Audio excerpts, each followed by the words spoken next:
Good morning, everyone. Welcome to Treya Tarot. This is the collective reading for Friday, October 25th to Sunday, October 27th, 2024. I'm using the Wandering Moon Tarot today, and I've already shuffled, so I'm just going to cut the deck to get started. If you like these readings, please like and subscribe. Ring the notification bell if you want to be notified when I upload a new one. And comment if you feel like you want to. I do love those, so okay. Let's see what we have for today. Two of Wands. The Two of Wands has an implication of courage, so a choice that requires a certain amount of courage to enact. The thing I like about the Two of Wands is the fact that it's, I'm actually going to do a 369, I think, today. So let's spread that out a little bit. Okay, so the Two of Wands for me always denotes a kind of starting point in the beginning of a reading anyway, of courage and of having to make a decision about something that is either deeply personal, deeply creative, or deeply passionate. The Nine of Stars, or the Nine of Pentacles, that's also very interesting because there's this sort of pool of resources that we're working from here. And then the Emperor. So the Nine of Pentacles has this sort of connotation of felicity and safety and feeling surrounded by all things beautiful. But the Emperor has this sort of stubborn wisdom to it. So to me, it feels like a decision that's resting on the foundation of what do we want, what matters the most to us, what is important, what feels, I want to say, delightful. That's the word that keeps coming up over and over in my head about that Nine of Pentacles. So it's that feeling of what delights us, but also is supportive of that Emperor energy there. So the Emperor has been through a lot, and he's seen pretty much everything. So while he has a really good sense of what's going on and how to, rule his land, he's also influenced by this sort of, I want to say, stubborn will. Maybe that's the word I want to use. So there's a stubborn will factor there. Death. Seven of Pentacles. Karmic returns. And the Seven of Swords. Ooh, what was taken from you is being returned. It's being returned by the Emperor energy, by the wisdom. There's a transformation here.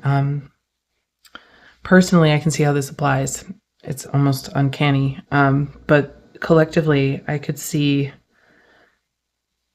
this as a full circle moment where someone is brought to, I want to say brought to justice, but I don't mean that in a legal sense or in a, in a almost even overt sense. It's almost as though something gets rebalanced, something that was taken from you gets returned.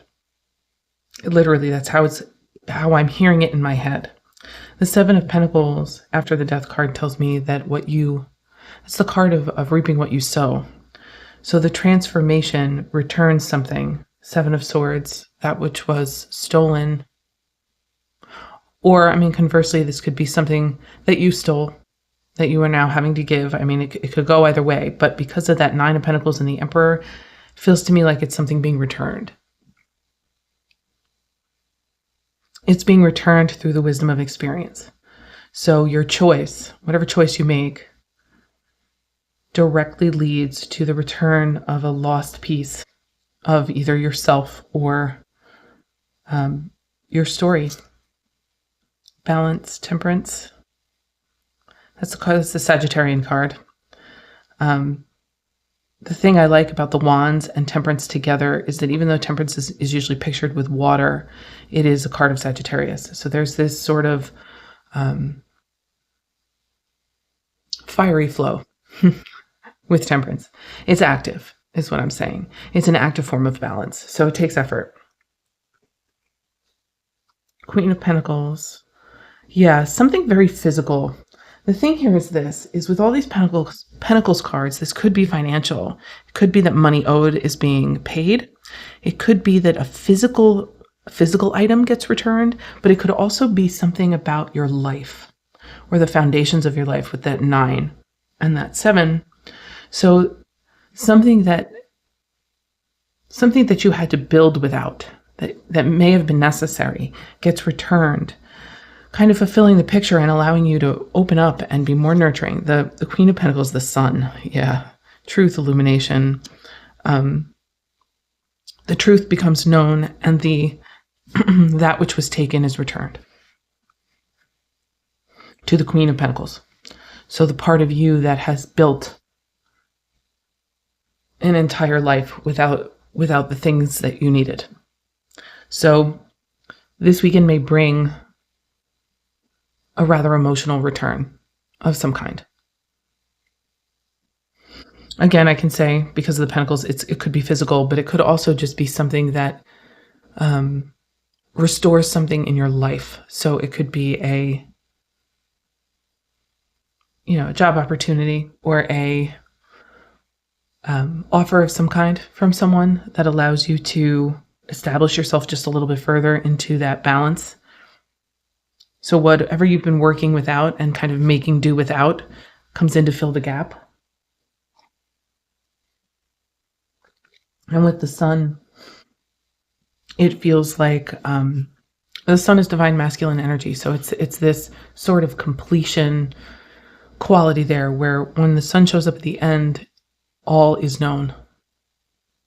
The truth is known. And so nothing can be hidden anymore. That 7 of Swords, the manipulation can't occur any longer. So that 7 of Swords, even though it's traditionally deceit, stealing away, disarming an enemy, things like that, it's also here to aid in this sort of beautiful rebalancing. I love seeing the Temperance here because that's what it feels like. The truth about someone may come out too. It could be that someone who seems to have it all together gets revealed as somebody who's been stealing or taking from someone. There's definitely a slight feeling of like anything that was swept under the rug coming to light, especially if it has to do with money. So if anyone's taking money from you or you're taking money from someone in an underhanded way, that will come out. 3 of Cups. Yeah. Yeah, it's a Knight of Wands. King of Cups. Okay, so on a collective level, this truth gets released to a group or to a third party that actually has some sort of capacity to assist with the returning of the item. I could see this literally as something being passed from one person to another via someone else that's involved in a situation with them. The Knight of Wands is the Knight of passionate purpose, that fast-moving, directed energy towards the goal. And then the King of Cups tells me that there's this sort of rest that can occur after this exchange. So with King of Cups energy being the final card of the reading, there's an achievement here. There's a relaxation here. There's an ability to rest now that the full circle ending has occurred. So once you get the thing returned, or once the aspect of yourself has been returned, because in all reality, it could be a piece of you that went missing, that is now returned in some way via another person. That King of Cups tells me that King of Moons, by the way, that at the end you'll be able to rest and let go and breathe out and feel peaceful and maybe even come at it with some compassion. You may even have a level of understanding now that allows you to be less angry about what was taken. There's some really beautiful, this just feels really beautiful and almost soft, even though the content might be very difficult. So that seems to kind of go along with a theme that's been happening all week, the feelings of difficult material being dealt with in soft ways. That is repeating here with Temperance and the King of Cups. And the Sun is the most aggressive aspect here, really. I mean, other than the Seven of Swords, but even that's not as aggressive as the Sun, in my opinion. And even though the Sun is a positive influence, it is a very blatant positive influence. It can be very abrupt, almost shocking, in my experience. So that Sun gives that Temperance a run for its money, you know? This is really kind of beautiful. I want to see what's on the bottom. The Hierophant, excuse me, the divine contract closes. There was a contract here that I want to say may have been necessary for growth. So whatever was taken led the person it was taken from to grow exponentially because of the lack. That now, at the full circle moment, will be present in the person receiving that piece back. That awareness could very well be present there.